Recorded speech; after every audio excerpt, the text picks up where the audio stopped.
आज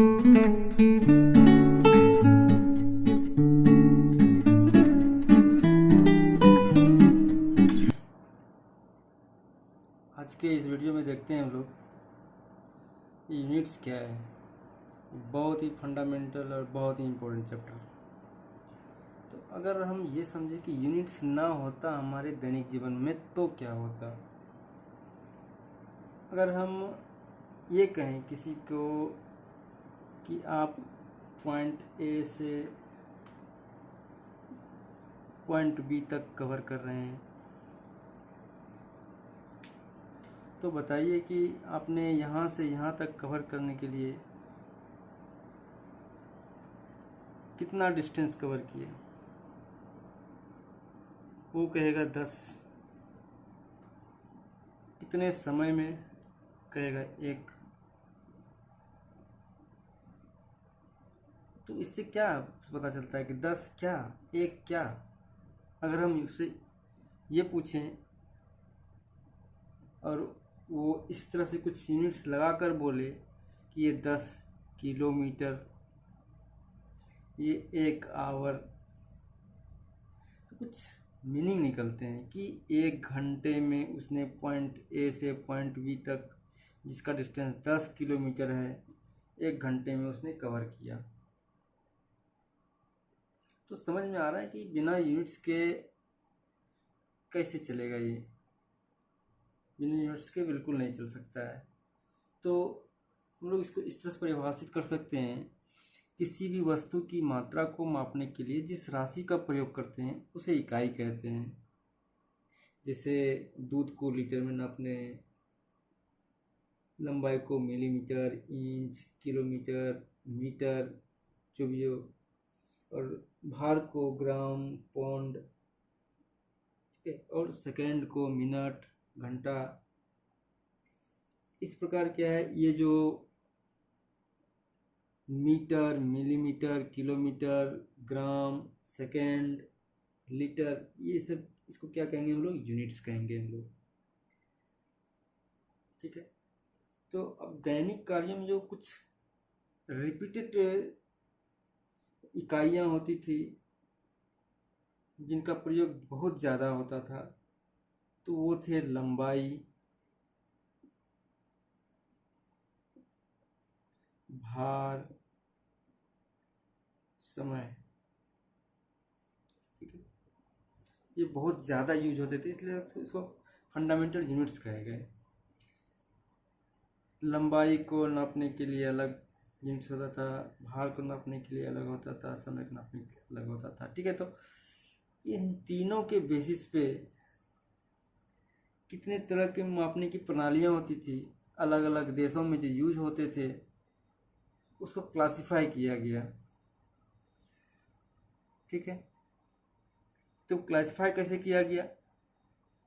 एक हमारा जो प्रणाली होता था वो FPS प्रणाली होता था, जिसको ब्रिटिश प्रणाली कहते थे। ठीक है, जिसको ब्रिटिश प्रणाली कहते थे।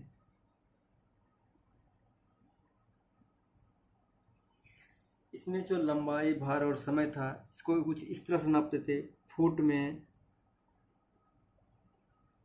पाउंड में और सेकंड में। लंबाई, वेट, लेंथ, वेट और टाइम, इसको लिख दें हम लोग शॉर्ट में, लेंथ, वेट और टाइम। तो FPS प्रणाली में जो था लेंथ जो है वो फुट में नापते थे, वेट को जो है पाउंड में नापते थे और समय को सेकंड में नापते थे। दूसरी प्रणाली थी हमारे पास CGS, जिसको हम लोग मीट्रिक प्रणाली कहते हैं,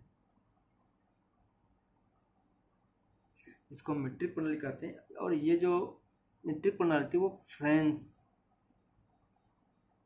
प्रणाली भी इसको कहा जाता था। तो इसका जो फंडामेंटल यूनिट्स थे, फंडामेंटल लेंथ, वेट, सेकंड, जैसे वो टाइम। तो इसका जो मेजरमेंट का जो यूनिट्स था उसको क्या कहते थे हम लोग? लेंथ को सेंटीमीटर में, वेट को ग्राम में, और टाइम को सेकंड में नापते थे हम लोग। ठीक है। तो तीसरा था हमारे पास MKS, जिसको मीटरी प्रणाली कहते थे।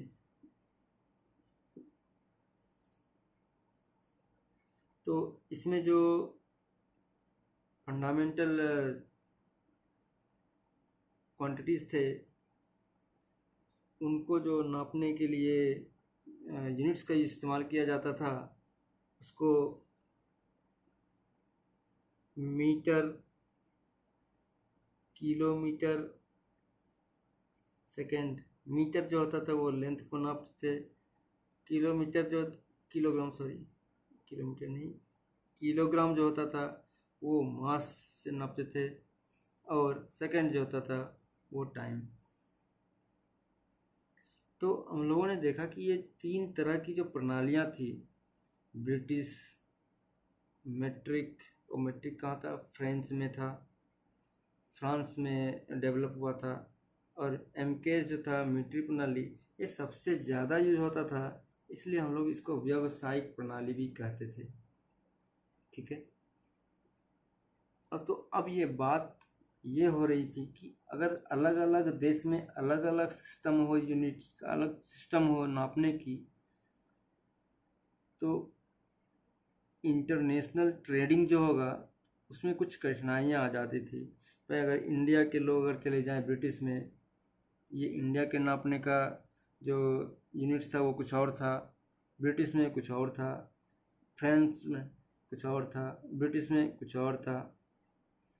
तो इन सब को अलग अलग मेजर करते थे सब लोग, तो थोड़ी कठिनाइयाँ होती थी। तो इन सब को मिला के क्या किया गया कि एक SI यूनिट का डेवलप किया गया।